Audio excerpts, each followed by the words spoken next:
Okay dear friends, നമ്മുടെ പുതിയൊരു ക്ലാസ്സിലേക്ക് അവർക്കും സ്വാഗതം. പരീക്ഷ അടുത്തു വരുന്ന സ്ഥിതിക്ക് സിലബസിലുള്ള കാര്യങ്ങൾ ചോദ്യോത്തര രീതിയിൽ ഞങ്ങൾ അവതരിപ്പിക്കാൻ ശ്രമം നടത്തുകയാണ്. കാരണം സിലബസ് കംപ്ലീറ്റ് ഞങ്ങൾ പഠിപ്പിച്ചിട്ടുണ്ട്. 1200ഓളം വീഡിയോ അവിടെ കിടപ്പുണ്ട്. അതുകൊണ്ട് ഇന്നത്തെ ക്ലാസ് ഒരു ഗ്രൂപ്പ് ഡിസ്കഷനാണ്. ഡിസ്കഷനിൽ അശ്വിൻ, നിങ്ങൾക്കറിയാം, നമ്മളടുത്ത് ക്ലാസ്സുകൾ എടുക്കുന്ന അശ്വിൻ എത്തിയിട്ടുണ്ട്. ഐശ്വര്യ, നമ്മളെ ക്ലാസ്സുകളെടുത്ത് സഹായിക്കുന്ന ഐശ്വര്യ എത്തിയിട്ടുണ്ട്. സൂരജ് ചെല്ലഞ്ചി ക്യാമറ കൈകാര്യം ചെയ്യും. അപ്പോൾ നമുക്ക് ക്ലാസ്സിലേക്ക് തന്നെ കടക്കാം. എന്താ നിങ്ങൾ രാവിലെ എഴുതിച്ച് ക്ലാസ് കാണാത്തത്? അതുപോലെ തന്നെ ഈ അഭിപ്രായങ്ങൾ എഴുതാത്തത്. ഈ അഭിപ്രായങ്ങളൊക്കെ എഴുതിയില്ലെങ്കിൽ ഞങ്ങൾക്ക് വിഷമമാണ്. അഭിപ്രായങ്ങൾ നിങ്ങൾ എഴുതണം. നിങ്ങൾ ദോഷമായിട്ട് എഴുതിയാലും ഞങ്ങൾക്ക് കുഴപ്പമില്ല. എന്തായാലും നിങ്ങൾ അഭിപ്രായങ്ങൾ എഴുതണം. അത്രയെങ്കിലും ഞങ്ങൾക്കൊരു പ്രോത്സാഹനം നിങ്ങളുടെ ഭാഗത്തു നിന്ന് തരണം എന്ന് ഞങ്ങൾ പറയുകയാണ്. നമുക്ക് ക്ലാസ്സിലേക്ക് കിടക്കാമല്ലേ? ക്ലാസ്സിലേക്ക് കിടക്കുന്നതിന് മുമ്പ് IAS ചോദിച്ച 2 ക്വസ്റ്റ്യൻ ഞാൻ നിങ്ങളുടെ അടുത്ത് ചോദിക്കുകയാണ്. നമ്മൾ IAS ക്വസ്റ്റ്യൻ പേപ്പർ നോക്കുക. നിങ്ങൾ അറിയുന്നില്ല, അതെല്ലാം കൊണ്ട് ഇതിനകത്തൂടെ വരികയാണ്. അത് നിങ്ങൾ അറിയുന്നുണ്ടോ എന്ന് എനിക്കറിയില്ല. IAS ചോദിച്ച ഒരു ക്വസ്റ്റ്യൻ, ഹിമാലയൻ റീജിയൻ എന്ന് പറയുന്നത് വെസ്റ്റേൺ ഹിമാലയവും ഉണ്ട്, ഈസ്റ്റേൺ ഹിമാലയവും ഉണ്ട് അല്ലേ? 2 ഹിമാലയം, ഈസ്റ്റേൺ ആൻഡ് വെസ്റ്റേൺ. ഈ ഈസ്റ്റേൺ ആൻഡ് വെസ്റ്റേൺ ഹിമാലയത്തിൽ വളരെ ഉയരത്തിൽ തണുപ്പുള്ള പ്രദേശങ്ങളിൽ വളരുന്ന സസ്യജാലങ്ങളാണ് ആൽഫൈൻ ചെടികൾ. ശ്രബാണ്, കുറ്റിച്ചെടികളാണ്, പൂക്കളുമൊക്കെ ഉള്ള ചെറിയ ആൽഫൈൻ. ഇതിൽ ഈ ആൽഫൈൻ സമൃദ്ധമായി വളരുന്നത് ഈസ്റ്റേൺ ഹിമാലയത്തിലാണോ വെസ്റ്റേൺ ഹിമാലയത്തിലാണോ? എന്തുകൊണ്ട്? ഇതാണ് IAS ചോദിച്ച ക്വസ്റ്റ്യൻ. നമ്മുടെ ഈ ക്വസ്റ്റ്യൻ്റെ ഉത്തരം കണ്ടുപിടിക്കാൻ പറ്റുമെന്നുള്ളവർ പറയും. ക്വസ്റ്റ്യൻ, ഹിമാലയത്തിൽ ഈസ്റ്റേൺ ഹിമാലയത്തിലും വെസ്റ്റേൺ ഹിമാലയത്തിലും ആൽഫൈൻ ചെടികളുണ്ട്. അത് ഏറ്റവും സമൃദ്ധമായി ഏറ്റവും ഉയരത്തിൽ വളരുന്നത് ഏത് ഭാഗത്താണ് എന്നാണ് IAS ചോദിച്ച ക്വസ്റ്റ്യൻ. ഏകദേശം ഇത് പണ്ട് ക്ലാസ്സിൽ ഞാൻ പറഞ്ഞിട്ടുണ്ടെന്നാണ് എൻ്റെ ധാരണ. നമ്മളെ ക്ലാസ്സിൽ ഇതൊക്കെ നമ്മൾ പറയുന്നുണ്ട്. ശരി, ഉത്തരം പറയും. ഈസ്റ്റേൺ ഹിമാലയത്തിലാണ്, അതായത് കിഴക്കൻ ഹിമാലയത്തിലാണ് ഏറ്റവും കൂടുതൽ ആൽഫൈൻ ചെടികൾ വളരുന്നത്. എന്തുകൊണ്ട്? കാരണം മഴ ലഭിക്കുന്നത്, ഏറ്റവും കൂടുതൽ മഴ ലഭിക്കുന്നത് ഈസ്റ്റേൺ ഹിമാലയത്തിലാണ്. വെസ്റ്റേൺ മഴ കുറവാണ്. ഈസ്റ്റേൺ ഹിമാലയത്തിൽ മഴ കൂടുതലാണ്. അത് കാരണമെന്ന് വെച്ചാൽ നമ്മുടെ ഈസ്റ്റേണിലെ മൗസിൻഡ്രം, ചിറാപുഞ്ചി ഒക്കെ ആ പ്രദേശത്ത് പൊതുവെ മഴ കൂടുതലാണ്. അപ്പോൾ ഏറ്റവും ഉയരത്തിലുള്ള പ്രദേശത്തും ആൽഫൈൻ ചെടികൾ ഈസ്റ്റേൺ ഹിമാലയത്തിൽ കാണാൻ പറ്റും. ഇത് IAS 2 മാർക്കിന്റെ ക്വസ്റ്റ്യനാണ്. 2 മാർക്കിന്റെ 100 ക്വസ്റ്റ്യൻ, 200 മാർക്കാണ് ജനറൽ പേപ്പർ. രണ്ടാമതൊരു ക്വസ്റ്റ്യൻ കൂടെ ചോദിക്കാം. നമുക്കത് ഐശ്വര്യയുടെ അടുത്ത് ചോദിച്ചാൽ, ഐശ്വര്യ ഇത് ഞാൻ ക്ലാസ്സിൽ പറഞ്ഞിട്ടുള്ളതാണ്. അജന്ത മൗണ്ടെയ്ൻസ്, 2 ആരവല്ലി മൗണ്ടെയ്ൻസ്, പിന്നീട് വിന്ധ്യ മൗണ്ടെയ്ൻസ്, സാത്പുര മൗണ്ടെയ്ൻസ്. 4 മൗണ്ടെയ്ൻസിനെ കുറിച്ചാണ് ഞാൻ പറഞ്ഞത് ഇല്ലേ? 4 മൗണ്ടെയ്ൻസ്, നാളെ കള്ളം പറയരുത്. 1 Ajanta mountains, Aravalli mountains, Vindhya mountains, Satpura mountains. ഈ 4 മൗണ്ടെയ്ൻസിൽ ഒരു സ്റ്റേറ്റിൽ മാത്രം വ്യാപിച്ചു കിടക്കുന്ന പർവ്വതനിര ഏതാണ്? അത് അജന്ത മൗണ്ടെയ്ൻസ് ആണ്. അജന്ത മൗണ്ടെയ്ൻസ് എവിടെയാണ്? അത് മഹാരാഷ്ട്രയിലാണ്. മഹാരാഷ്ട്രയിലെ ഔറംഗാബാദ് ജില്ലയിലാണ് ഇത് വ്യാപിച്ചു കിടക്കുന്നത് അല്ലേ? അതേസമയം അജന്ത എല്ലോറ ഗുഹകളും മഹാരാഷ്ട്രയിൽ തന്നെയാണ്. ശരിയല്ലേ? അത് നമ്മൾ നേരത്തെ സംസാരിച്ചിട്ടുള്ളതാണ്. അപ്പോൾ 2 ക്വസ്റ്റ്യൻ IAS ക്വസ്റ്റ്യൻ പറഞ്ഞുകൊണ്ടാണ് നമ്മൾ തുടങ്ങിയത്. ഇനി സ്റ്റാഫ് സെലക്ഷൻ്റെ ഗ്രാജുവേറ്റ് ലെവൽ എക്സാമിനേഷൻ 2 ക്വസ്റ്റ്യൻ ചോദിക്കാൻ പോവുകയാണ്. അത് സിമ്പിൾ ക്വസ്റ്റ്യൻ ഉണ്ട്. ഈ ഗ്രാജുവേറ്റ് ലെവലൊക്കെ എളുപ്പമാണ്. നിങ്ങൾ വർക്കൗട്ട് ചെയ്യാത്തതുകൊണ്ടാണ്. നിങ്ങളെപ്പോഴും ഒരു കൊച്ചു സാമ്രാജ്യം നിന്നിട്ട് ലാസ്റ്റ് ഗ്രേഡ് എവിടെ, എൻ്റെ LDC എവിടെ, ഇങ്ങനെയാണ് ചോദിക്കുന്നത്. കുറച്ചുകൂടെ ഉയർന്ന നിലവാരത്തിൽ നിങ്ങൾക്ക് കഴിവുണ്ടല്ലോ, എല്ലാവർക്കും കഴിവുണ്ട്. ഞങ്ങളെ ഈ ക്ലാസ് കാണുന്നവർക്ക് എല്ലാവരും കഴിവുള്ളവരാണ്. കഴിവില്ലാത്തവരാണെങ്കിൽ നമ്മൾ ഈ ക്ലാസ് ഫോളോ ചെയ്യാൻ തന്നെ പറ്റില്ല കേട്ടോ. അത് അവരറിയുന്നില്ല. ഈ ക്ലാസ് കാണുന്ന കുട്ടികൾ അറിയുന്നില്ല. ഇതൊക്കെ ഉൾക്കൊള്ളാൻ പറ്റുമെങ്കിൽ അവർ വളരെ ഉയർന്ന നിലവാരത്തിൽ എത്തിയെന്നുള്ളത് സത്യമാണ്. അത് കുറച്ച് കഴിയുമ്പോഴത്തേക്ക് അവർക്ക് മനസ്സിലാവും. 2 ക്വസ്റ്റ്യൻ ചോദിച്ചുകൊണ്ട് നമുക്ക് നമ്മുടെ യൂഷ്വൽ ഡിസ്കഷനിലേക്ക് പോകാം. അലമാട്ടി ഡാം കേട്ടിട്ടുണ്ട്. അലമാട്ടി ഡാം ശ്രദ്ധിച്ച് മനസ്സിലാക്കിക്കോളൂ. അലമാട്ടി ഡാം വേണമെങ്കിൽ ഒന്ന് എഴുതി വെച്ചാലും പറ്റില്ല. Almatti dam, 2 Mettur dam, 3 Almatti conference. Almatti conference 3 കാര്യങ്ങളാണ് പറഞ്ഞത്. 1 Mettur dam, 2 Almatti dam, 3 Almatti conference നടന്നത് എവിടെയാണ്, അതിൻ്റെ ഉദ്ദേശം എന്താണ്? ഈ 3 എണ്ണമാണ് നിങ്ങൾക്ക് പറയാനായിട്ട് ഞാൻ പറയുന്നത്. ഇത് നമ്മുടെ യൂഷ്വൽ ഡിസ്കഷനിലുള്ളതല്ല, ഇതല്ലാതുള്ള നമ്മൾ പറഞ്ഞെന്നുള്ളതേ ഉള്ളൂ. നമ്മളെ കാസർഗോഡുകാരൊക്കെ ഒന്ന് മനസ്സിലാക്കട്ടെ എങ്ങനെ ഉണ്ടെന്ന്. ശരിയായിട്ട് ശരി. അപ്പം പറഞ്ഞത് 1 അലമാട്ടി ഡാം ആണ്. അലമാട്ടി ഡാം കർണാടകയിലാണ്, കൃഷ്ണ നദിയിലാണ്. അതെ, ശരി. ഇനി രണ്ടാമത് പറഞ്ഞ മറ്റൊരു ഡാമാണ് മേട്ടൂർ ഡാം. മേട്ടൂർ ഡാം തമിഴ്നാടാണ്, കാവേരി നദിയിലാണ്. കാവേരി നദി ഉത്ഭവിക്കുന്നത് തലക്കാവേരിയിൽ നിന്നാണ്. തലക്കാവേരിയിൽ നിന്നാണ്. അത് മാത്രമല്ല, കാവേരി നദിയുടെ ഒരു പോഷക നദിയാണ് കേരളത്തിൽ നിന്ന് കർണാടകത്തിലേക്ക് ഒഴുകുന്ന കബനി നദി. കബനി, ഭവാനി, പാമ്പാർ, ഇത് 3ഉം കാവേരി നദികളുടെ പോഷക നദികളാണ്. പിന്നീട് കബനി നദി ഉത്ഭവിക്കുന്നത് വയനാട്ടിലെ തൊണ്ടാർമുടി കുന്നിൽ നിന്നാണ്. അത് നമ്മൾ പണ്ട് പറഞ്ഞു കൊടുത്തിട്ടുള്ളതാണ് അല്ലേ? അത് വളരെ കറക്റ്റാണ്. അങ്ങനെയാണെങ്കിൽ നേരത്തെ പറഞ്ഞ അലമാട്ടി ഡാം പറഞ്ഞത് കൃഷ്ണ നദിയിലാണെന്ന് പറഞ്ഞു, കർണാടകയിലാണെന്ന് പറഞ്ഞു. കൃഷ്ണ നദിയെ കുറിച്ച് പറഞ്ഞപ്പോൾ കൃഷ്ണ നദിയുടെ 2 പോഷക നദികൾ PH പരീക്ഷയ്ക്ക് വെച്ചിട്ടുണ്ട്. ഏതൊക്കെയാണ്? ഭീമയും തുംഗഭദ്രയും. ഭീമയും തുംഗഭദ്രയും. ഇതില് ഈ ആന്ധ്രാപ്രദേശിന്റെ തലസ്ഥാനമായി വരാൻ പോകുന്നത് ഏകദേശം ആയിട്ടുണ്ട്. അമരാവതി ഏത് നദിയുടെ തീരത്താണ്? കൃഷ്ണ നദിയുടെ തീരത്താണ്. 1. ഇനി 1336 നിലവിലുണ്ടായിരുന്ന ഒരു സാമ്രാജ്യമാണ് വിജയനഗര സാമ്രാജ്യം. ഈ വിജയനഗര സാമ്രാജ്യം സ്ഥാപിച്ചത് ഹരിഹരൻ ബുക്ക നമ്മൾ ക്ലാസ്സുകളിൽ പറഞ്ഞു കൊടുത്തിട്ടുള്ളതാണ്. ഈ വിജയനഗര സാമ്രാജ്യത്തിന്റെ തലസ്ഥാനം എന്ന് പറയുന്നതാണ് ഹംപി. ഏത് നദിയുടെ തീരത്തായിരുന്നു? തുംഗഭദ്ര നദിയുടെ തീരത്തായിരുന്നു. ഏത് നദിയുടെ തീരത്ത്? തുംഗഭദ്ര നദിയുടെ തീരത്തായിരുന്നു. ഇപ്പോൾ ഒരു പ്രത്യേകത എന്താണെന്ന് അറിയാമോ? ഈ നദികൾ തന്നിട്ട് വടക്കുന്ന് തെക്കോട്ട് ഒരു വലിയ പ്രശ്നമാണ്. നിങ്ങൾ ഇത് സീരിയസ് ആയിട്ട് കാണണം. ഈ ഉത്തരങ്ങൾ വിളിച്ചു പറഞ്ഞാൽ മാത്രം പോരാ, അങ്ങനെ അടുത്ത് പോയി ചേരരുത്, ആ ജീവിതം പാഴിപ്പോവും.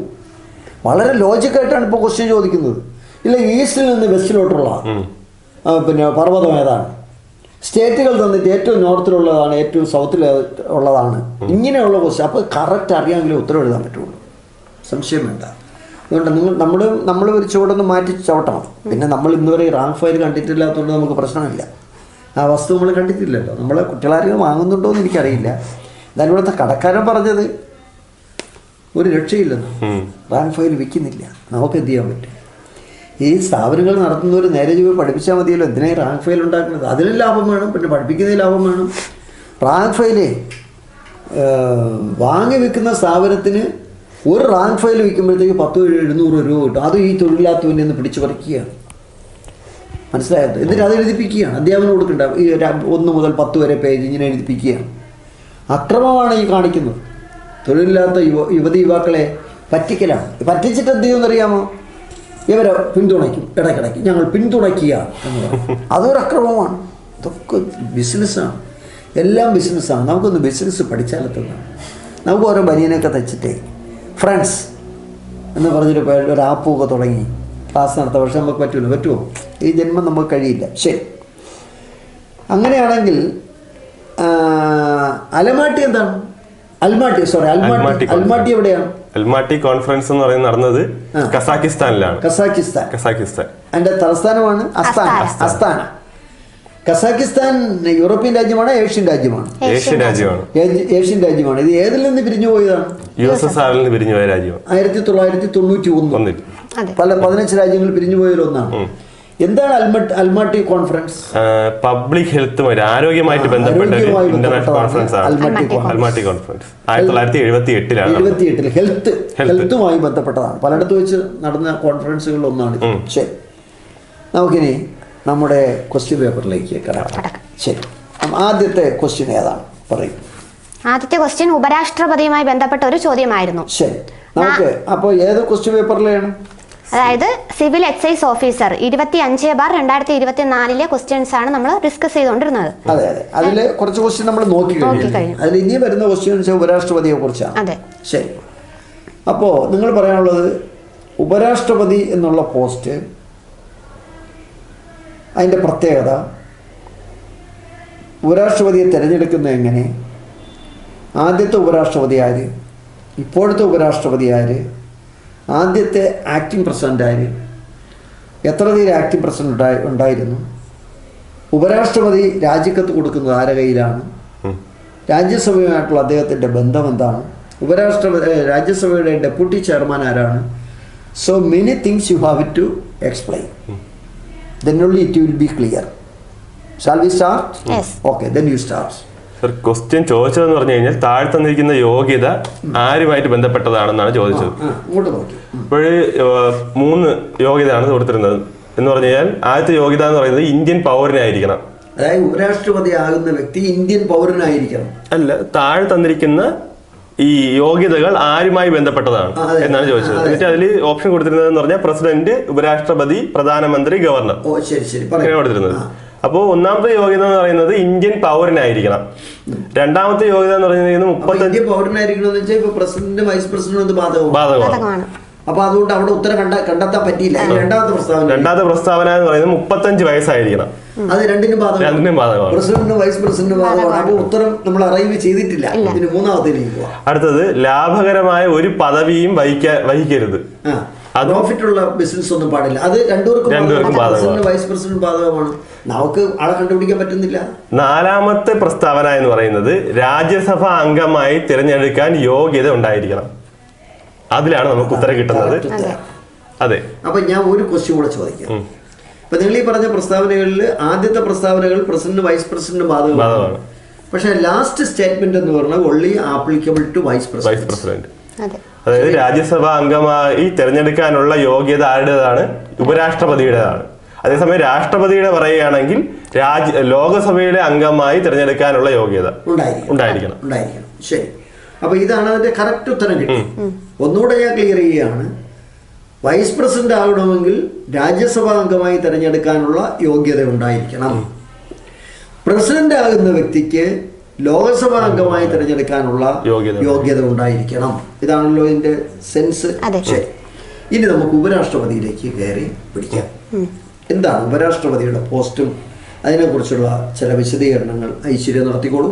ഉപരാഷ്ട്രപതിയെ കുറിച്ച് പറയുന്ന ആർട്ടിക്കിൾ 63 ഉപരാഷ്ട്രപതിയെ കുറിച്ച് പറയുന്ന ആർട്ടിക്കിൾ. ഇനി ഉപരാഷ്ട്രപതി നമുക്കറിയാം, ഉപരാഷ്ട്രപതിയെ തെരഞ്ഞെടുക്കുന്നത് ഒരു ഇലക്ട്രൽ കോളേജ് ആണ്.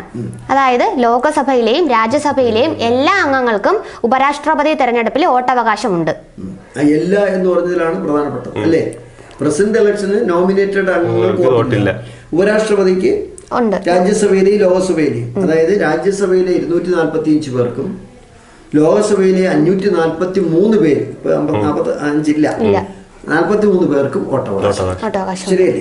ശരി, സമ്മതിച്ചു. ഇനി രാജ്യസഭയുടെ ചെയർമാൻ എപ്പോഴും ഉപരാഷ്ട്രപതി ആയിരിക്കും. അതായത് ഉപരാഷ്ട്രപതിയുടെ എക്സ് ഒഫീഷ്യോ പോസ്റ്റ് ആണ് രാജ്യസഭാ ചെയർമാൻ എന്ന് പറയുന്നത്. ഇനി ഉപരാഷ്ട്രപതിയുടെ കാലാവധി 5 വർഷമാണ്. രാജ്യസഭയുടെ ചെയർമാൻ ആണെങ്കിലും ഉപരാഷ്ട്രപതിയുടെ കാലാവധി 5 വർഷമാണ്. അതുകൊണ്ടാണ് എനിക്ക് ഒരു സംശയം ഞാൻ നിങ്ങളടുത്ത് ചോദിക്കുക.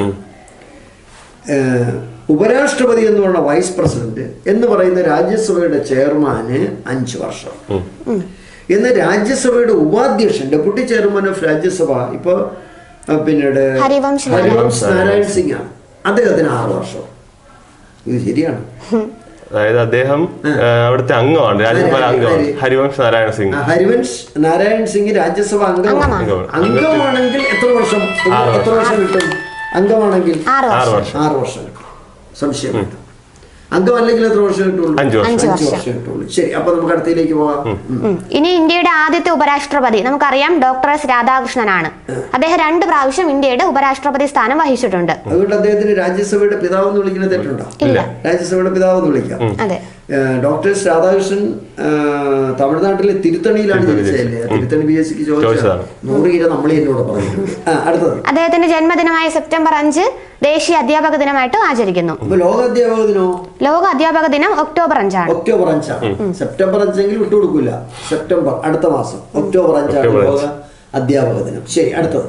ഇനി ഉപരാഷ്ട്രപതി ആയതിനു ശേഷം പ്രസിഡന്റായ ആദ്യ വ്യക്തി ചോദിക്കുകയാണെങ്കിലും ഡോക്ടർ എസ് രാധാകൃഷ്ണനാണ്. ഡോക്ടർ എസ് രാധാകൃഷ്ണനാണ്, ശരിയാണ്. ഇനി നിലവിലെ ഉപരാഷ്ട്രപതി എന്ന് പറയുന്നത് ജഗദീപ് ധൻകർ. ജഗദീപ് ധൻകർ, ഞാൻ തിരിച്ചിടുന്ന ജഗദീപ് ധൻകർ. എവിടെയാണ് അദ്ദേഹത്തിന്റെ സ്ഥലം? അദ്ദേഹം രാജസ്ഥാൻ സ്വദേശിയാണ്. രാജസ്ഥാൻ സ്വദേശിയാണ്. ഉപരാഷ്ട്രപതിക്ക് 35 വയസ്സ് വേണം അല്ലേ? 35 വയസ്സ് വേണം. 5 വർഷമേ ഇരിക്കാൻ പറ്റുള്ളൂ. അപ്പോ രാജ്യസഭ ചേരുമ്പോ അതിന്റെ അധ്യക്ഷൻ എപ്പോഴും ആരായിരിക്കും? ഉപരാഷ്ട്രപതി ഇല്ലെങ്കിൽ ഡെപ്യൂട്ടി ചെയർമാൻ, അല്ലെങ്കിൽ ഒരു പാനലുണ്ട്. പാനലിൽ നിന്ന് ആർക്കും ഇരിക്കാം. ഇനി ഉപരാഷ്ട്രപതിക്ക് ഒന്ന് രാജിവെക്കണം, രാജികത്താരി കൊടുക്കും, പ്രസിഡന്റിനെ കൊടുക്കും. ശരി, ഇനി ഉപരാഷ്ട്രപതിയെ കുറിച്ച് വേറെ എന്താണ് പറയാനുള്ളത്? ഉപരാഷ്ട്രപതി ആയതിനു ശേഷം പ്രസിഡന്റ് ആയ ഒരു കേരളീയൻ ആരാണ്? KR നാരായണനാണ്. രാജ്യസഭയുടെ ചെയർമാൻ ആയിരുന്നു. അതിനുശേഷം എന്ത് ചെയ്തു? ഇന്ത്യയുടെ പ്രസിഡന്റ് ആയിരുന്നു KR നാരായണൻ. വളരെ പ്രധാനപ്പെട്ട ഒരു പോയിന്റാണ് നമ്മൾ പറഞ്ഞത്. ഇനി പ്രസിഡന്റും വൈസ് പ്രസിഡന്റും ഇല്ലാത്ത ഏതെങ്കിലും ഒരു സന്ദർഭം ഇന്ത്യ ചരിത്രത്തിൽ ഉണ്ടായിരുന്നിട്ടുണ്ടോ? സ്വാതന്ത്ര്യത്തിന് ശേഷം ഉണ്ടോ? സംശയം കേട്ടോ പറയും. അതായത് പ്രസിഡന്റും സ്ഥാനവും ഇല്ലായിരുന്നു, വൈസ് പ്രസിഡന്റും ഇല്ലായിരുന്നു. അത് രണ്ട് പദവി ഒഴിഞ്ഞുകിടക്കുകയായിരുന്നു. ആ സമയത്ത് ഇന്ത്യയുടെ രാഷ്ട്രപതി സ്ഥാനം വഹിക്കുന്നത് സുപ്രീം കോടതി ചീഫ് ജസ്റ്റിസ് ആയിരിക്കും. അങ്ങനെ ആ സ്ഥാനം വഹിച്ച വ്യക്തിയാണ് ജസ്റ്റിസ് മുഹമ്മദ് ഹിദായത്തുള്ള. അതായത് രണ്ടാമത്തെ ഇന്ത്യയുടെ ആക്ടിംഗ് പ്രസിഡന്റ് ആണ് ജസ്റ്റിസ് മുഹമ്മദ് ഹിദായത്തുള്ള. സന്ദർഭം 69. സന്ദർഭം എന്ന് പറയുന്നത് 1969 ഉപരാഷ്ട്രപതിയായിരുന്ന VV ഗിരി രാജിവെച്ച് പ്രസിഡന്റ് ഇലക്ഷൻ മത്സരിക്കാൻ പോയി. അപ്പൊ പ്രസിഡന്റ് മരിച്ചു നിൽക്കുമ്പോഴത്തേക്കാണ് 6 മാസത്തേക്ക് ആക്ടിംഗ് പ്രസിഡന്റായി. ആക്ടിംഗ് പ്രസിഡന്റായി. പക്ഷേ ഈ ആക്ടിംഗ് പ്രസിഡന്റ് മത്സരിക്കാൻ പോയപ്പോൾ ആ സ്ഥാനം രാജിവെച്ചു. അപ്പൊ പ്രസിഡന്റ് മരിച്ചും പോയി, ആക്ടിംഗ് പ്രസിഡന്റ് രാജിവെച്ചിട്ട് മത്സരിക്കാനും പോയി. അപ്പൊ സ്വാഭാവികമായിട്ട് പ്രസിഡന്റ് വൈസ് പ്രസിഡന്റും ഇല്ല. ആര് ആക്ടിംഗ് പ്രസിഡന്റായി? സുപ്രീം കോടതി ചീഫ് ജസ്റ്റിസ് ആയിരുന്ന മുഹമ്മദ് ഹിദായത്തുള്ള ആദ്യത്തെ ആക്ടിംഗ് ജഡ്ജിയായ ആക്ടിംഗ് പ്രസിഡന്റായി മാറി. ആദ്യത്തെ ആക്ടിംഗ് പ്രസിഡന്റ് ആര് തന്നെയാണ്? ആദ്യത്തെ VV ഗിരി, രണ്ടാമത്തതാണ് ജസ്റ്റിസ് ഹിദായത്തുള്ള. മൂന്നാമത്തെ ആക്ടിംഗ് പ്രസിഡന്റ് ആരാണ്? BD jetty. ആക്ടിംഗ് പ്രസിഡന്റ് ആകാനുള്ള സന്ദർഭം എന്താണ്? ഫക്രുദ്ദീൻ അലി അഹമ്മദ് മരിച്ചു 77. അപ്പോ വൈസ് പ്രസിഡന്റ് ആയിരുന്ന BD ജെട്ടി ആക്ടിംഗ് പ്രസിഡന്റായി. ഈ BD ജെട്ടിയെ കുറിച്ച് വേറൊരു മുസ്ലിം പരീക്ഷയ്ക്ക് ചോദിച്ചിട്ട് ഓർമ്മയുണ്ട്? അടിയന്തരാവസ്ഥ ഇന്ദിരാഗാന്ധി പ്രഖ്യാപിച്ച അടിയന്തരാവസ്ഥ പിൻവലിച്ചതാരാണ്? BD ജെട്ടിയാണ്. അത് വളരെ പ്രധാനപ്പെട്ട ഒരു പോയിന്റ് ആണ്. ശരി, വൈസ് പ്രസിഡന്റിനെ കുറിച്ച് വേറെന്താ? വൈസ് പ്രസിഡന്റ് ഇലക്ഷൻ നടത്തുന്ന ആരാ? അത് കേന്ദ്ര ഇലക്ഷൻ കമ്മീഷനാണ്. അല്ലേ വൈസ് പ്രസിഡന്റ് ഇലക്ഷൻ നടത്തുന്നത്. ശരി, വേറെന്താണ് പറയാനുള്ളത് വൈസ് പ്രസിഡന്റിനെ സംബന്ധിച്ച്? നമ്മൾ പറഞ്ഞ ജഗദീപ് ധൻകർ ആണ് നിലവിലെ ഉപരാഷ്ട്രപതി. 14ാമത്തെ വ്യക്തിയാണ് അദ്ദേഹം, 14ാമത്തെ ഉപരാഷ്ട്രപതി. അദ്ദേഹം മുൻപ് വഹിച്ചിരുന്ന സ്ഥാനം എന്ന് പറയുന്നത് പശ്ചിമ ബംഗാളിലെ ഗവർണർ ആയിരുന്നു. അത് വളരെ പ്രധാനപ്പെട്ടതാണ്. പശ്ചിമ ബംഗാളിലെ ഗവർണർ ഇപ്പോൾ ഒരു മലയാളിയാണ്. അതെ, CV ആനന്ദ ബോസ്. ഗോവയിലെ ഗവർണർ മലയാളിയാണ്, PS ശ്രീധരൻപിള്ള. അദ്ദേഹം ഈ ഗവൺമെന്റിനെ കുറിച്ച് നല്ല അഭിപ്രായം പറഞ്ഞിരിക്കുകയാണ്. നമ്മുടെ ഈ കേരള ഗവൺമെന്റിനെ കുറിച്ച് ഈ അവാർഡുകൾ വാരിക്കൂട്ടുന്നതുകൊണ്ടും കേരളത്തിന്റെ പൊതുവായ കാര്യത്തെക്കുറിച്ച് വളരെ നല്ല വ്യക്തിയാണ്. മെച്ചപ്പെട്ട ഒരു അഭിപ്രായമാണ് കേരള ഗവൺമെന്റിനെ കുറിച്ച് PS ശ്രീധരൻപിള്ള പറഞ്ഞത്. നമ്മൾ വളരെ ശ്രദ്ധിക്കേണ്ട ഒരു കാര്യമാണത്. ശരി, അടുത്തത്. അപ്പൊ നമ്മൾ ഉപരാഷ്ട്രപതിയെ കുറിച്ചാണ് പറഞ്ഞത്. ഒരു ആ ക്വസ്റ്റ്യൻ കഴിഞ്ഞു. അതിൽ ഓപ്ഷൻസ് ഉണ്ടായിരുന്നു. ഏതൊക്കെയാണ് ഓപ്ഷൻ? പ്രധാനമന്ത്രിയെ കുറിച്ചുകൂടെ പറയും. ഇപ്പോഴത്തെ പ്രധാനമന്ത്രി നരേന്ദ്രമോദി ഗുജറാത്തിലെ 3 തവണ മുഖ്യമന്ത്രിയായിരുന്നു. BJPയുടെ അനിശ്ചിത നേതാവാണ്. കഴിഞ്ഞ നേരം വാരാണസിയിൽ നിന്നാണ് അദ്ദേഹം ജയിച്ചത്. വാരാണസി എന്ന് പറയുന്നത് ഗംഗാ നദിയുടെ തീരത്ത് ഉത്തർപ്രദേശിലാണ് വാരാണസി. നരേന്ദ്രമോദി. ഇനി നമുക്ക് എന്താ പറയാനുള്ളത്? അടുത്ത ഓപ്ഷൻ ഗവർണർ നിയമിക്കുന്നത് പ്രസിഡന്റാണ് നിയമിക്കുന്നത് അല്ലേ? ആർട്ടിക്കിൾ 155, 156 ഗവർണർ നിയമനവുമായി ബന്ധപ്പെട്ടതാണെന്ന് കൂടി ഓർമ്മിച്ച് വെച്ചേക്കണം. എന്താ പിന്നെ വേറെ ഓപ്ഷൻ ഉണ്ടായിരുന്നു അതിനകത്ത്? ഓപ്ഷൻസ് രാഷ്ട്രപതി ഭവൻ ഡൽഹിയിലാണ്. രാഷ്ട്രപതി ഭവൻ രാഷ്ട്രപിതാവും രാഷ്ട്രപതിയായിട്ട് മാറിപ്പോയി. ഇവിടുത്തെ രാഷ്ട്രപതി ആരാണ്? ദ്രൗപദി മുർമു. ദ്രൗപദി മുർമു. രാഷ്ട്രപിതാവ് ആരാണ്? മഹാത്മാഗാന്ധി. മഹാത്മാഗാന്ധിയെ രാഷ്ട്രപിതാവ് എന്ന് വിളിച്ചത് ആരാണ്? സുഭാഷ് ചന്ദ്രബോസ്. സുഭാഷ് ചന്ദ്രബോസ്. പാകിസ്ഥാനിലെ രാഷ്ട്രപിതാവ് ആരാണ്? മുഹമ്മദ് അലി ജിന്ന. ചൈനയിലെ രാഷ്ട്രപിതാവ് ആരാണ്? സന്യാട്സൺ. കുമിങ്താങ് പക്ഷി രൂപീകരിച്ച സന്യാട്സനാണെന്ന് എൻ്റെ സുഹൃത്തുക്കൾ മനസ്സിലാക്കി വെക്കേണ്ടതുണ്ട്. അപ്പോൾ അതിൽ ഓപ്ഷൻസ് നമുക്ക് ഈ ഓപ്ഷൻസോടെ പറഞ്ഞു ഇവരെ ഈ കണ്ടുകൊണ്ടിരിക്കുന്നവർ എങ്ങനെയാണ് ഇത് ഡെവലപ്പ് ചെയ്യുന്നത് എന്ന് മനസ്സിലാക്കണം വേണ്ടേ? എന്നിട്ട് അവരതിനനുസരിച്ച് പഠിക്കണം. ഇത് പഠിച്ചാൽ ഞാൻ പറയാമല്ലോ, പഠിച്ചാൽ ജോലി കിട്ടും തീർച്ചയാണ്. അപ്പോൾ നമ്മൾ ഉപരാഷ്ട്രപതിയെ കുറിച്ചല്ലേ പറഞ്ഞത്. ഉപരാഷ്ട്രപതി ആകാൻ വേണ്ട വയസ്സ് എത്രയാണ്? 35. രാഷ്ട്രപതി ആകാൻ വേണ്ട വയസ്സ് 35. പിന്നെ ഗവർണർ ആകാൻ വേണ്ട വയസ്സ് എത്രയാ? 35. പ്രധാനമന്ത്രി ആകാൻ വേണ്ട വയസ്സ് എത്രയാ? 25. ലോകസഭയിലേക്ക് മത്സരിക്കാനുള്ള വയസ്സ് എത്രയാ? 25. രാജ്യസഭയിലേക്ക് മത്സരിക്കാനുള്ള വയസ്സ് എത്രയാ? 30. പഞ്ചായത്ത് ഇലക്ഷൻ മത്സരിക്കാനുള്ള വയസ്സ് എത്രയാ? 21. വോട്ടവകാശത്തിനുള്ള വയസ്സ് എത്രയാ? 18. എന്നാൽ പുകയില ഉൽപ്പന്നങ്ങൾ എത്ര വയസ്സിന് താഴെ ഉള്ളവർക്ക് വാങ്ങിക്കൂടാ? 18 വയസ്സിന് താഴെ ഉള്ളവർക്ക് വാങ്ങിക്കൂടാ. പുകയില ഉൽപ്പന്നങ്ങൾ ഒരു കടക്കാരൻ കൊടുക്കാനും പാടില്ല.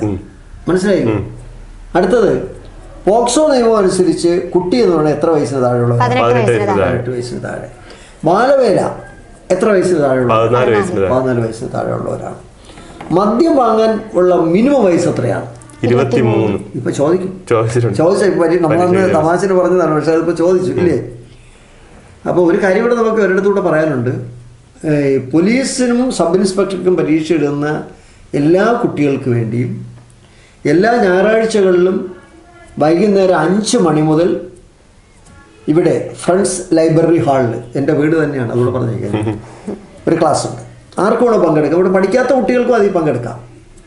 ആർക്കും വേണോ പങ്കെടുക്കാം. താല്പര്യമുള്ള എല്ലാവർക്കും എല്ലാ ഞായറാഴ്ചയും വൈകുന്നേരം 5 മണിക്ക് ഇവിടെ എത്തിച്ചേരാം.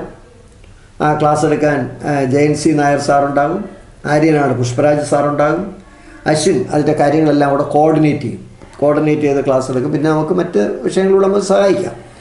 പോലീസിലെ ഒരു വൻ ബറ്റാലിയനെ നമുക്ക് അടുത്തതിരെ നെടുമങ്ങാട് അയക്കണം. വേണോ വേണ്ടേ? തീർച്ചയായിട്ടും അയക്കണം. ഒരു ബറ്റാലിയനെ തന്നെ അയക്കണം. പണ്ട് നമ്മൾ റെയിൽവേയിൽ തമിഴ്നാട്ടിൽ 2 ബസ്സിലാണ് കുട്ടികളെ കൊണ്ടുപോയത്, മനസ്സിലായി? അതേപോലെ അടുത്ത തവണ പോലീസിൽ പോകുന്ന കുട്ടികൾക്ക് നമുക്കൊരു സ്വീകരണം കൊടുക്കണം. പക്ഷെ റാങ്കിൻ്റെ ആദ്യം വരണം, അല്ലെങ്കിൽ പിന്നെ രക്ഷയില്ല. നമുക്ക് ഒരു അടുത്തടുത്ത റാങ്കുകളിൽ വരാൻ ശ്രമം നമ്മളെല്ലാവരും നടത്തണം വേണ്ടേ? ശരി, അടുത്ത ക്വസ്റ്റ്യൻ എന്തോന്നാണ്? അടുത്ത വയസ്സുകളെ കുറിച്ച് ഇനി എന്തെങ്കിലും നമുക്ക് പറയാറുണ്ട്? സുപ്രീം കോടതി ജഡ്ജിയുടെ പ്രായം 65. ഹൈക്കോടതി ജഡ്ജിയുടെ പ്രായം 62 ആണ്. ഹൈക്കോടതി ജഡ്ജിയുടെ പ്രായം 62 ആണ്. വിരമിക്കൽ പ്രായം. അതെ, വിരമിക്കൽ പ്രായമാണ്. വേറെ എന്തെങ്കിലും നമുക്ക് പറയാം? സർക്കാർ ഉദ്യോഗസ്ഥന്മാരുടെ സംസ്ഥാന ഗവൺമെന്റിലെ വിരമിക്കൽ പ്രായം 56 ആണ്. കേന്ദ്ര ഗവൺമെന്റ് ജീവനക്കാരുടെ വിരമിക്കൽ പ്രായം എത്രയാണ്? 60. കേന്ദ്ര ഗവൺമെന്റ് സർവീസിൽ നിന്ന് പെൻഷൻ ആവുന്ന പ്രായം എത്ര? 60. സംസ്ഥാന ഗവൺമെന്റിൽ എത്ര? 56. എന്നാൽ സംസ്ഥാന ഗവൺമെന്റിൽ ചിലര് 60 വയസ്സിലെ പെൻഷൻ ആവും. 2013 ഏപ്രിൽ 1 ശേഷം വന്ന ജീവനക്കാർ 60 വയസ്സ് പോയാൽ മതി, അവർക്ക് പെൻഷൻ ഇല്ല. ഉമ്മൻചാണ്ടിയാണ് ഏർപ്പെടുത്തിയത്. ഉമ്മൻചാണ്ടി, അതായത് 2013 ഏപ്രിൽ 1 പങ്കാളിത്ത പെൻഷൻ ഉമ്മൻചാണ്ടി ഗവൺമെന്റ് ഏർപ്പെടുത്തിയത്. ചുരുക്കി പറഞ്ഞ് പെൻഷൻ കിട്ടില്ല. 2013 ഏപ്രിൽ 1 മുമ്പ് വന്നിട്ടുള്ളവർക്ക് ഫുൾ പെൻഷൻ കിട്ടും. ഒന്നുകൂടി, അതായത് 2013 ഏപ്രിൽ 1 മുമ്പ് സർവീസ് വന്നിട്ടുള്ളവർക്ക് 56 വയസ്സ്, കാരണം അവർക്ക് പെൻഷനുണ്ട്. മറ്റേത് വഴിയാധാരമാകുമ്പോൾ പോവുകയാണ്. 2013 ഏപ്രിൽ 1 ശേഷം വന്നവർക്ക് പങ്കാളിത്ത പെൻഷനാണ്. നിങ്ങൾക്ക് സെൻസ് പിടികിട്ടിയോ? അതൊരു ഭയങ്കര സംഭവമായി പോയിട്ടോ. ഈ ഗവൺമെന്റ് ഇത് മാറ്റണം. കൊടും ചതിയാണ്. നിങ്ങൾ വയസ്സാവും, ചക്രവാണി സാർ അത് കാണില്ല. പക്ഷേ വയസ്സായ ആളുകൾ ഇന്ന് പിടിച്ചു നിൽക്കുന്ന ഈ പെൻഷൻ കൊണ്ടാണ്. അതിനെയാണ് ഈ നശിപ്പിച്ചു കളഞ്ഞത്, ഇല്ലാതാക്കി കളഞ്ഞു. അതൊക്കെ മനുഷ്യരങ്ങനെ ചെയ്യാമോ? പെൻഷൻ അനുഭവിച്ചുകൊണ്ടിരുന്നത് അത് ഇല്ലാതാക്കി കളഞ്ഞു. അപ്പോൾ ഇപ്പം മനസ്സിലായല്ലോ. അപ്പോൾ 60 വയസ്സ് വരെ ആർക്ക് തുടരാം? പങ്കാളിത്ത പെൻഷനിൽ പെട്ടവർക്ക്. 56 വയസ്സ് വരെ ആർക്ക് തുടരാം? ഫുൾ പെൻഷൻ ഉള്ളവർക്ക്, 2013 മുമ്പ് വന്നവർക്ക്. ഇത് നിങ്ങൾ കുട്ടികളൊന്ന് മനസ്സിലാക്കി വെച്ചേക്കണം. അതുകൊണ്ട് നമുക്ക് ഈ പങ്കാളിത്ത പെൻഷൻ യഥാർത്ഥത്തിൽ മാറ്റേണ്ടതാണ് അല്ലേ? മാറ്റിയിട്ട് പഴയ പെൻഷൻ സ്കീം വരണം. എന്നാൽ മാത്രമേ നമുക്ക് പിടിച്ചു നിൽക്കാൻ പറ്റുള്ളൂ. ശരി, അടുത്ത ക്വസ്റ്റ്യനിലേക്ക് കടന്നാൽ കടക്കാം. എന്താണ് ക്വസ്റ്റ്യൻ? അടുത്ത ചോദ്യം 4 പുസ്തകങ്ങൾ തന്നിട്ടുണ്ട്, അത് ആരുടേതെന്നാണ് മാച്ച് ചെയ്യേണ്ടത്. ഇപ്പൊ 4 പുസ്തകങ്ങൾ തരുന്നതിന് മുമ്പ് ഞാൻ 5-6 പുസ്തകങ്ങൾ ചോദിക്കട്ടെ, നല്ല നല്ല രസമുണ്ട്. ശരി, പാട്ടബാക്കി എന്ന പുസ്തകം എഴുതിയതാരാണ്? K Damodaran. K Damodaran. Kerala Marx എന്ന് വിളിക്കുന്ന ആരെയാണ്? കെ ദാമോദരൻ. കെ ദാമോദരൻ തന്നല്ലോ. ഇനി കേരളം ഇന്നലെ ഇന്ന് നാളെ ആരാ? EMS നമ്പൂതിരിപ്പാട്. ഉറച്ചു പറയും, ലോകം വ്യക്തമായി മനസ്സിലാക്കേണ്ട ഒരു വ്യക്തിയാണ്. 1.25 കോടി മലയാളികൾ. അടുത്തത് കേരളം മലയാളികളുടെ മാതൃഭൂമി. EMSന്റെയാണ്. എന്നാൽ രാജതരംഗിണി എഴുതിയതാരാണ്? കൽഹൺ. ഇൻഡിക്ക ഇൻഡിക്ക എഴുതിയതാരാണ്? Megasthenes. Das Kapital Karl Marx. ഏത് രാജ്യക്കാരനാണ് കാറൽ മാർക്സ്? ജർമ്മൻകാരൻ. എംഗൽസും എവിടുത്തുകാരനാണ്? ജർമ്മൻകാരനാണ്. നല്ല ഓർമ്മിച്ചു. നല്ല ഭൂമി. ദ ഗുഡ് എർത്ത് എഴുതിയത് പേളസ്ബെഗ്. ദ ഗുഡ് എർത്ത് സ്ത്രീയാണ്. പേളസ്ബെഗ് ദ ഗുഡ് എർത്ത് എഴുതിയത്. അമ്മ മാർസിം ഗോർക്കി. അമ്മ എഴുതിയതാരാണ്?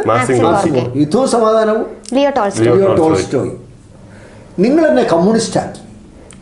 തോപ്പിൽ ഫാസി. നിങ്ങൾ ആരെ കമ്മ്യൂണിസ്റ്റ് ആക്കി? സിവിക് ചന്ദ്രൻ. ഞാനിപ്പോ കമ്മ്യൂണിസ്റ്റ് ആകും. പി കേശവദേവ്. ഞാനിപ്പോ കോൺഗ്രസ് ആകും. AP അബ്ദുള്ള. അടുത്തത് സർവേക്കൽ എന്ന പുസ്തകം എഴുതിയാരാണ്? സർവേക്കല്ല്. ശരിയല്ലേ?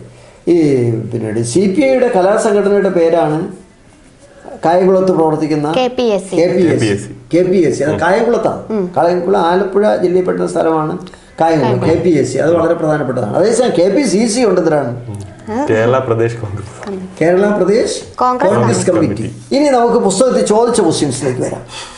നമ്മളീ പഠനമുണ്ടല്ലോ, ഞാൻ പറഞ്ഞത് എന്താണെന്ന് അറിയാം, വെറും ഈ വരികൾക്കിടയിൽ പഠിക്കരുത്. ഈ പഠിക്കുമ്പോഴത്തേക്ക് എല്ലാം ചിതറിപ്പോണം. ഈ ചിതറിയ വിജ്ഞാനങ്ങളെല്ലാം കൂടെ വാരിക്കൂട്ടണം. വിജ്ഞാനം ചിതറിക്കിടക്കുകയാണ്. ഒരു പുസ്തകത്തിലോ ഒരു പിന്നെ ടെലിവിഷനിലോ പത്രത്തിലോ ഒന്നുമല്ലാണ്, വിജ്ഞാനം മൊത്തം ചിതറിക്കിടക്കുകയാണ്. അതിനെ വാരി കൂട്ടണമെങ്കിൽ നമ്മൾ എല്ലാ ഭാഗവും ചിന്തിക്കണം. ഇപ്പോൾ ഇലക്ഷൻ വരാൻ പോകുകയാണ്, ഉടനെ ചിന്തിക്കണം ഇത് 18ാം ലോക്സഭ ഇലക്ഷനാണ്. ഇലക്ഷനിൽ എവിടെയൊക്കെയാണ് എന്തൊക്കെയാണ് നടക്കുന്നത്, ഈ വക കാര്യങ്ങളെല്ലാം നിങ്ങൾ കുട്ടികളായി നിങ്ങൾ അറിഞ്ഞിരിക്കണം. ഒരു ഭാരതീയൻ എന്നുള്ള അടിസ്ഥാനത്തിൽ വ്യക്തമായി അറിഞ്ഞിരിക്കണം. എന്നാലേ നിങ്ങൾക്ക് ഒരു ശക്തി ഉണ്ടാവും. എന്താ ശരി തുടങ്ങിയാലെന്താ? 4 പുസ്തകങ്ങൾ തന്നിട്ട് ആരുടേതാണെന്നാണ് ചോദിച്ചത്. ഒന്നാമത്തെ പുസ്തകം the power of the prime minister. The power of the prime minister എന്ന പുസ്തകം ആരുടേതെന്നാണ് ചോദ്യം. അതിന്റെ ഉത്തരം വരുന്നത് ഹംഫ്രി ബർക്കലി. അത് അദ്ദേഹം ഏത് രാജ്യക്കാരനാണ്? ബ്രിട്ടൻ അല്ലേ? മഹാത്മാഗാന്ധിയെ സ്വാധീനിച്ച 2 വ്യക്തികളാണ്. ഒന്ന് ഹെൻറി തോറ. രണ്ടാമത്തെ വ്യക്തി എന്ന് പറയുന്നതാണ് John Ruskin. Unto this last എഴുതിയത്. ജോൺ റസ്കിന്റെ പുസ്തകം എന്താണ്? Unto this last.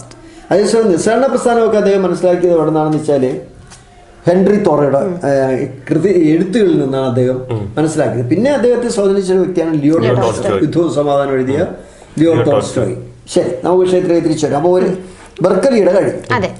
അടുത്ത രണ്ടാമത്തെ പുസ്തകമാണ് സ്പിരിറ്റ് ഓഫ് ലോസ് നിയമങ്ങളുടെ അന്തസത്ത എന്ന പുസ്തകം എഴുതിയത് ആരാണ്? മൊണ്ടസ്ക്യൂ എന്ന് കേട്ടപ്പോൾ നിങ്ങളുടെ മനസ്സിലോടിയൊന്നും ഫ്രഞ്ച് വിപ്ലവം, സ്വാതന്ത്ര്യ സമത്വം, സഹോദര്യം. ഫ്രഞ്ച് വിപ്ലവത്തിന്റെ വർഷം 1789. ഫ്രഞ്ച് വിപ്ലവം നടക്കുമ്പോൾ രാജാവാരായിരുന്നു?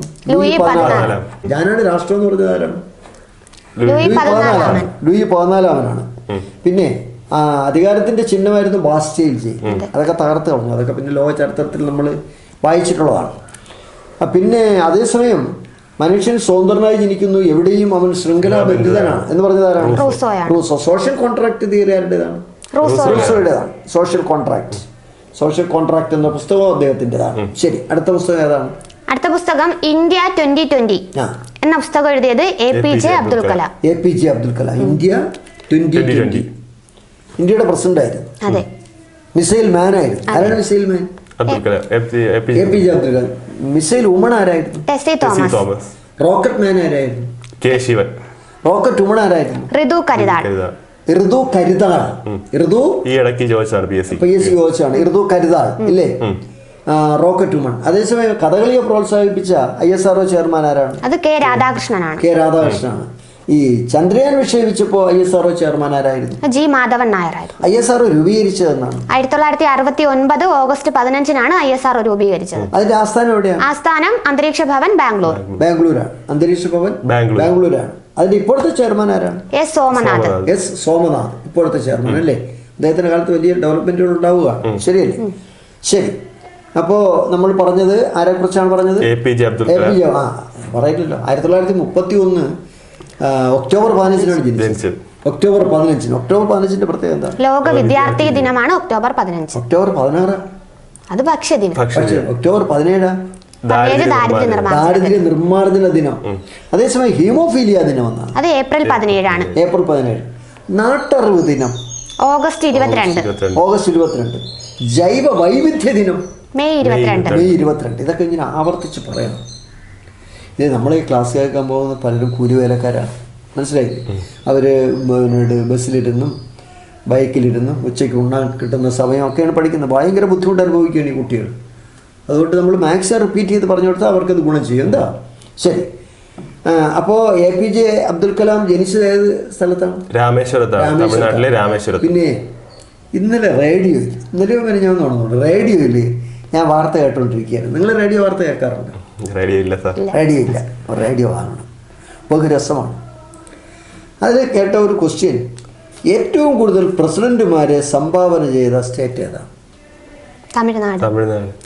3 പ്രസിഡന്റ്. ആരൊക്കെ? ഒന്ന് ഡോക്ടർ രാധാകൃഷ്ണൻ, പിന്നെ വരുന്നത് R. വെങ്കിട്ടരാമൻ, APJ അബ്ദുൽ കലാം. 3 പ്രസിഡന്റുമാരെ അല്ലേ? നമ്മൾ കേട്ടപ്പോൾ ഇപ്പം നമുക്ക് പെട്ടെന്ന് പറയാൻ പറ്റി. 3 പ്രസിഡന്റുമാരെ സംഭാവന ചെയ്ത സ്റ്റേറ്റാണ് ഏത്? തമിഴ്നാട്. നമ്മുടെ അയൽ സംസ്ഥാനമാണ് തമിഴ്നാട്. വരയാടുകളാണ് അവിടുത്തെ സംസ്ഥാന മൃഗം എന്നുള്ളതും മനസ്സിലാക്കി വെച്ചേക്കേണ്ടതുണ്ട്. ശരി. ഇനി അതിനകത്ത് APJ കുറിച്ച് വേറെ ഒന്നും പറയാനില്ല. പിന്നെ അദ്ദേഹത്തിന്റെ ആത്മകഥ വിങ്സ് ഓഫ് ഫയർ, അഗ്നിച്ചിറകുകൾ. അടുത്ത പുസ്തകമാണ് മൈ ട്രൂത്ത്. മൈ ട്രൂത്ത് എന്ന പുസ്തകം ഇന്ദിരാഗാന്ധിയുടേതാണ്. ഇന്ദിരാഗാന്ധിയുടെ പുസ്തകമാണ് മൈ ട്രൂത്ത്. അവരെഴുതിയാണ് അല്ലേ? ഞാൻ കോളേജിൽ പഠിക്കുന്ന കാലത്ത് വായിച്ചൊരു പുസ്തകമുണ്ട്. ഏതാണെന്നറിയാം? 2 ഫേസസ് ഓഫ് ഇന്ദിരാഗാന്ധി. നിങ്ങൾ കാണുന്ന മുഖമല്ല ഇന്ദിരാഗാന്ധിക്കുള്ളത്. 2 ഫേസസ് ഓഫ് ഇന്ദിരാഗാന്ധി. ഉമാ വാസുദേവ് എഴുതിയതാണ്. ഉമാ വാസുദേവിന്റെ പുസ്തകമാണ് 2 ഫേസസ് ഓഫ് ഇന്ദിരാഗാന്ധി. ഇന്ദിരാഗാന്ധിയെ കുറിച്ച് പറഞ്ഞ സ്ഥിതിക്ക് 2-3 കാര്യങ്ങൾ പറയാതെ പോണത് ശരിയല്ല. ഇന്ദിരാഗാന്ധി ആദ്യം മന്ത്രിയായതെന്നാണ്. ലാൽ ബഹദൂർ ശാസ്ത്രിയുടെ മന്ത്രിസഭയിൽ വാർത്താ വിതരണ 1964. പ്രധാനമന്ത്രിയായതാണ് എപ്പോ? 1966. ആര് മരിച്ചപ്പോൾ? ലാൽ ബഹദൂർ ശാസ്ത്രി മരിച്ചപ്പോൾ. അതിനുശേഷം 1984 വരെ പല ഘട്ടത്തിൽ അവർ ഇരുന്നിട്ടുണ്ട്. ഒരു ചെറിയൊരു വ്യത്യാസമുള്ളൂ. 77 കഴിഞ്ഞ് 77 മുതൽ 80 വരെ അവരില്ല. ബാക്കി 80 കഴിഞ്ഞിട്ട് 84 വരെ മരിക്കുന്നതിന് വെച്ചാൽ 1984 ഒക്ടോബർ 31 അവരെ വെടിവെച്ച് കൊന്നതെന്നുള്ള നമ്മൾ കേട്ടിട്ടുണ്ട്. ഓപ്പറേഷൻ ബ്ലൂ സ്റ്റാർ 1984 ചിത്രമാലയെ കൊന്നതൊക്കെ നിങ്ങൾക്ക് ഓർമ്മയുണ്ട്. ഇന്ദിരാഗാന്ധിയുടെ ബാങ്ക് നാഷണലൈസേഷൻ ഓർമ്മയുണ്ട്. 1969 80 ഇന്ദിരാഗാന്ധിയുടെ പ്രിവി നിർത്തലാക്കിയത് 1971 നിങ്ങൾക്ക് ഓർമ്മയുണ്ട്. ആദ്യത്തെ ആണവ പരീക്ഷണം നടത്തി 1974 പൊക്രാൻ, അത് നിങ്ങൾക്ക് ഓർമ്മയുണ്ട് അല്ലേ? ഈ ഒരുപാട് കാര്യങ്ങൾ നമുക്കത് മനസ്സിലാക്കാനുണ്ട്. പിന്നെ അവരുടെ 20 പരിപാടി അടിയന്തരാവസ്ഥ കാലത്ത്, ശരിയല്ലേ? 20 പരിപാടി ഇന്ദിരാഗാന്ധിയുമായി ബന്ധപ്പെട്ടതാണ്. ഗരീബി ഹഠാവോ, ദാരിദ്ര്യ നിർമ്മാർജ്ജനം ചെയ്യുന്ന മുദ്രാവാക്യം ഉയർത്തിയതാരാണ്? ഇന്ദിരാഗാന്ധിയാണ്. ഇങ്ങനെ കുറെ കാര്യങ്ങൾ ഇന്ദിരാഗാന്ധിയെ കുറിച്ച് നമുക്ക് പറയാനുണ്ട്. വാനരസേന രൂപീകരിച്ചു സ്വാതന്ത്ര്യ സമര കാലഘട്ടത്തിൽ. INCയുടെ പ്രസിഡന്റ് ആയത് 1959. ഇന്ദിരാഗാന്ധി പ്രസിഡന്റ് ആയത് 1959 മനസ്സിലാക്കി ചെക്ക് ചെയ്യുക. അടുത്ത അതിന്റെ ബാക്കി നോക്കാം നമുക്ക്. പാരഡോക്സിക്കൽ പ്രൈം മിനിസ്റ്റർ എന്ന പുസ്തകം എഴുതിയത് ആരാണ്? പാരഡോക്സിക്കൽ പ്രൈം മിനിസ്റ്റർ എഴുതിയത് ശശി തരൂറാണ്. ശശി തരൂറിന്റെ വേറൊരു പുസ്തകമാണ് എന്താണ്? Why I am a Hindu. ഞാൻ എന്തുകൊണ്ട് ഹിന്ദുവായി? അത്യാവശ്യമാണ്. എല്ലാവരും നമ്മളെല്ലാം ഹിന്ദുക്കളാണ് അല്ലേ? Why I am a Hindu. അതേസമയം why I am an atheist എന്ന പുസ്തകം എഴുതിയത് ഭഗത് സിംഗ് ആണ്. ഏത്തിസ്റ്റ് അല്ലേ? ഏത്തിസ്റ്റ് നിരീശ്വരവാദി. അതിന്റെ ഓപ്പോസിറ്റ് എന്താണ്? തീയിസ്റ്റ്. അത് നമുക്ക് ഇംഗ്ലീഷിൽ പഠിക്കാനുള്ളതാണ്. ഏത്തിസ്റ്റിന്റെ ഓപ്പോസിറ്റ് ആണ് തീയിസ്റ്റ്. ഭഗത് സിംഗ്. പിന്നെ ഈ ഭഗത് സിംഗിന്റെ സ്മാരകം എവിടെയാണ്? ലാഹോറാണ്. തൂക്കിക്കൊന്ന എവിടെയാണ്? ലാഹോർ സെൻട്രൽ ജയിലാണ്. 1931 മാർച്ച് 23. 24 തൂക്കിക്കൊല്ലാൻ വെച്ചിരുന്നത്. ഒരു ദിവസം മുമ്പ് തൂക്കിക്കൊന്നു പറഞ്ഞു. കാരണം റിയാക്ഷൻ അറിയാനാണ്. 24 തൂക്കിക്കൊല്ലു എന്ന് പറഞ്ഞു. എന്നിട്ട് രഹസ്യമായിട്ട് 24-ാം തീയതി തന്നെ എന്ത് ചെയ്തു? അല്ല 23-ാം തീയതി തന്നെ തൂക്കി ഭഗത് സിംഗ്. നമുക്കൊന്നും സങ്കല്പിക്കാൻ പറ്റാത്ത രാജ്യസ്നേഹത്തിന്റെ ഉടമകളാണ്. മനസ്സിലായി? ഇന്ന് കാണുമ്പോലുള്ള ഈ ഡ്യൂപ്ലിക്കേറ്റുകളല്ല, ഒറിജിനൽ രാജ്യസ്നേഹികളാണ്. സംശയം വേണ്ട അതിനകത്ത്. ശരി, നമുക്ക് അടുത്ത ഭാഗത്തേക്ക് പോകാം. ഇപ്പൊ നമ്മുടെ പുസ്തകങ്ങളും അത് എഴുതിയ വ്യക്തികളെ കുറിച്ചാണ് പറഞ്ഞുകൊണ്ടിരുന്നത്. അടുത്ത പുസ്തകമാണ് ആക്സിഡന്റൽ പ്രൈം മിനിസ്റ്റർ. അത് എഴുതിയത് സഞ്ജയ് ബാറു ആണ്. സഞ്ജയ് ബാറു നമ്മുടെ പ്രധാനമന്ത്രിയായിരുന്ന മൻമോഹൻ സിംഗിനെ കുറിച്ച് എഴുതിയ പുസ്തകമാണ് ആക്സിഡന്റൽ പ്രൈം മിനിസ്റ്റർ എന്ന് പറയുന്നത്. മൻമോഹൻ സിംഗ് എത്ര വർഷം ഇന്ത്യയുടെ പ്രസിഡന്റ് ആയിരുന്നു? 2 പ്രാവശ്യം. 2 പ്രാവശ്യം 10 വർഷം പ്രസിഡന്റ് ആയിരുന്നു അല്ലേ? അതെ. റിസർവ് ബാങ്കിന്റെ ഗവർണർ ആയതിനു ശേഷമാണ് അദ്ദേഹം പ്രൈം മിനിസ്റ്റർ ആയത്. പ്രൈം മിനിസ്റ്റർ ആയത്. പ്രസിഡന്റ് അല്ല, പ്രൈം മിനിസ്റ്റർ ആയത്. 2 പ്രാവശ്യം പ്രധാനമന്ത്രിയായിരുന്നു. അപ്പൊ അടുത്ത പുസ്തകം my life as A comrade എന്ന പുസ്തകം എഴുതിയത് ആരാണ്? കെ ശൈലജ. കേരളത്തിലെ ഏറ്റവും നല്ല മന്ത്രിയായിരുന്നു കെ ശൈലജ. അവരിപ്പോ വടകര മത്സരിക്കുകയാണ്. നമുക്കൊരു ആശംസ പറയാം. ശരി, നല്ല വ്യക്തികളൊക്കെ നമ്മൾ ആദരിക്കണമല്ലോ അല്ലേ? ശരി, കെ ശൈലജയുടെ പുസ്തകം ഏതാണ്? My life as A comrade. My life as A comrade, ഒരു സഖാവ് എന്നുള്ള അടിസ്ഥാനത്തിൽ എന്റെ ജീവിതം. ശരി, ഓക്കെ. അടുത്ത പുസ്തകമാണ് റെഡ് സാരി. റെഡ് സാരി എഴുതിയത് ആരാണ്? ജാവിയർ മോറോ. ആരെ കുറിച്ചാണ്? സോണിയാഗാന്ധിയെ പറ്റിയാണ്. സോണിയാഗാന്ധിയുടെ ബയോഗ്രഫിയാണ്. അവരുടെ ബയോഗ്രഫി അല്ലേ? റെഡ് സാരി എഴുതിയത് ആരാണ്? ജാവേർ മോറോയാണ് റെഡ് സാരി എന്ന പുസ്തകം എഴുതിയത്. അത് ഈ സോണിയാഗാന്ധി ഏത് രാജ്യത്താണ് ജനിച്ചത്? ഇറ്റലിയിലാണ് ജനിച്ചത്. ഇറ്റലിയിൽ അവരുടെ പേരെന്തായിരുന്നു? അന്റോണിയോ മൈനോ. അവര് പിന്നീട് INCയുടെ ഏറ്റവും ദീർഘകാലം പ്രസിഡന്റ് ആയിരുന്ന വ്യക്തി ആരാണ്? സോണിയാഗാന്ധിയാണ്. കൂടുതൽ കാലം പ്രസിഡന്റ് ആയിരുന്ന വ്യക്തി ആരാണ്? സോണിയാഗാന്ധിയാണ്. ശരി, അടുത്തത് നമ്മുടെ എക്സാം വാരിയർ എന്ന പുസ്തകം എഴുതിയത് ആരാണ്? എക്സാം വാരിയർ എന്ന പുസ്തകം എഴുതിയത് നരേന്ദ്രമോദിയാണ്. എക്സാം വാരിയർ. അടുത്തത് ഇത്രയാണ് രാഷ്ട്രീയമായി പൊളിറ്റിക്സുമായിട്ട് ബന്ധപ്പെട്ട വരുന്ന പുസ്തകങ്ങളാണ്. ഇപ്പൊ ലേറ്റസ്റ്റ് ആയിട്ടൊക്കെ ചർച്ച ചെയ്ത പുസ്തകങ്ങളാണ്. എക്സാം വാരിയർ എന്നുള്ള പുസ്തകം പരീക്ഷയ്ക്ക് ചോദിക്കാം. അടുത്തത് നമുക്ക് മൂന്നാമത്തെ ക്വസ്റ്റ്യനിലേക്ക് കടക്കാം. അടുത്തത് കമ്മീഷനുകളും അവയുടെ വർഷങ്ങളുമാണ് തന്നിരുന്നത്. അതിൽ ഒരു വർഷം തെറ്റിച്ചു തന്നിട്ടുണ്ടായിരുന്നു. അപ്പൊ ഓരോന്നായിട്ട് വായിക്കാം. ഒന്നാമത്തെ commission Balwantrai Mehta commission 1957. Balwantrai Mehta commission 1957. ആരായിരുന്നു ബൽവന്തറായി മേത്ത? ത്രിതല പഞ്ചായത്ത് സംവിധാനം ശുപാർശ ചെയ്ത വ്യക്തിയാണ് ബൽവന്തറായി മേത്ത. ഗുജറാത്തിലെ മുഖ്യമന്ത്രിയായിരുന്നു. ഒരു വിമാന അപകടത്തിൽ മരിച്ചു അല്ലേ? ശരി, അടുത്തത് പഞ്ചായത്ത് രാജിന്റെ പിതാവ് എന്നറിയപ്പെടുന്നത് ബൽവന്തറായി മേത്തയാണ്. അപ്പൊ ബൽവന്തറായി മേത്ത കമ്മിറ്റി വർഷം 1957. ജന്മദിനമാണ് ഫെബ്രുവരി 19. കേരളത്തിലെ പഞ്ചായത്തിൽ ഫെബ്രുവരി 19. അടുത്തത് അശോക് മേത്ത കമ്മിറ്റി 1977. ദ്വിതല പഞ്ചായത്ത് സംവിധാനം ശുപാർശ ചെയ്തു. ഇത് ജനതാ ഗവൺമെന്റ് വെച്ചതാണ് അശോക് മേത്ത കമ്മിറ്റി. അടുത്തത് PK തുങ്കൻ കമ്മിറ്റി. അതായിരുന്നു തെറ്റിച്ച് തന്നിരുന്നത്. 1990 എന്നായിരുന്നു തന്നിരുന്നത്. അത് തെറ്റാണ്. PK തുങ്കൻ കമ്മിറ്റിയുടെ വർഷം 1989 ആണ്. അതായത് രാജീവ് ഗാന്ധിയുടെ കാലത്ത്. അതെ. പഞ്ചായത്തുകൾക്ക് നിയമപരമായ പിന്തുണ കൊടുക്കണം. അതായിരുന്നു PK തുങ്കൻ കമ്മിറ്റിയുടെ ശുപാർശ.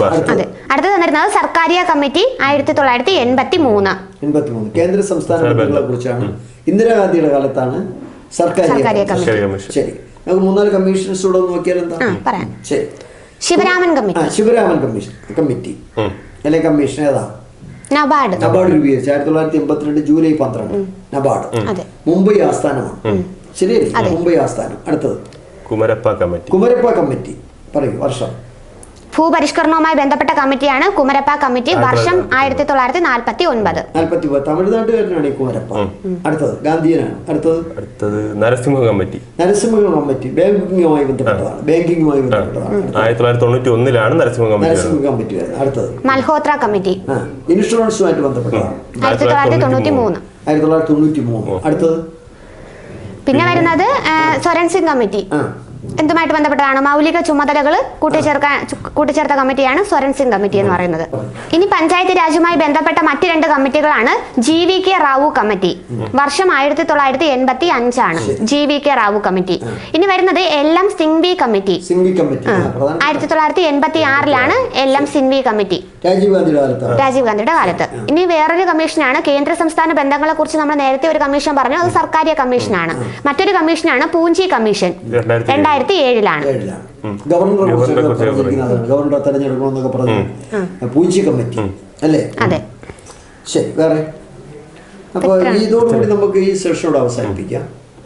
നമ്മൾ കുറച്ച് കാര്യങ്ങൾ പറഞ്ഞിട്ടുണ്ട്. ഇതിന്റെ ബാക്കി ഭാഗം നമുക്ക് അടുത്ത ക്ലാസ്സിൽ ഉൾപ്പെടുത്താം. എല്ലാവരും നന്നായിട്ട് പഠിക്കണം. നിങ്ങളുടെ അഭിപ്രായങ്ങൾ നിങ്ങൾ ഇതിനകത്ത് എഴുതണം. അങ്ങനെ അഭിപ്രായം എഴുതിയാലേ നമുക്കൊരു ഉത്സാഹത്തോടെ ക്ലാസ് എടുക്കാൻ പറ്റുള്ളൂ. ശരിയല്ലേ? നമുക്ക് അനുകൂലമായിട്ട് എഴുതണമെന്ന് ഞാൻ പറയുന്നില്ല, വിമർശിക്കുകയും ചെയ്യാം. നമ്മളെ വിമർശിച്ചെന്ന് വിചാരിച്ച് കുഴപ്പമില്ല. നമുക്ക് ഭാരതരത്നം കിട്ടാൻ പോകുന്നില്ല, ഇലക്ഷൻ നയിക്കാൻ പോകുന്നില്ല, അവാർഡ് കിട്ടാൻ പോകുന്നില്ല, ഒന്നുമില്ല. നമ്മൾ വേണമെങ്കിൽ ആർക്കൂടെ വിമർശിക്കാം, ഒരു കുഴപ്പമില്ല. ചീത്ത പറയാതിരുന്ന ചീത്ത പറഞ്ഞാൽ ഒന്നും ചെയ്യാൻ പറ്റില്ല. പിന്നെ അത് മ്യൂട്ട് ചെയ്യും. ചീത്ത പറയുകയാണെങ്കിൽ എന്ത് ചെയ്യും? അത് കേൾപ്പിക്കില്ല ശ്രോതാക്കളെ, അല്ലേ? ശരി, എല്ലാവർക്കും വലിയ ആശംസകളും. അടുത്ത ക്ലാസ്സിൽ കാണാം. ഓക്കെ.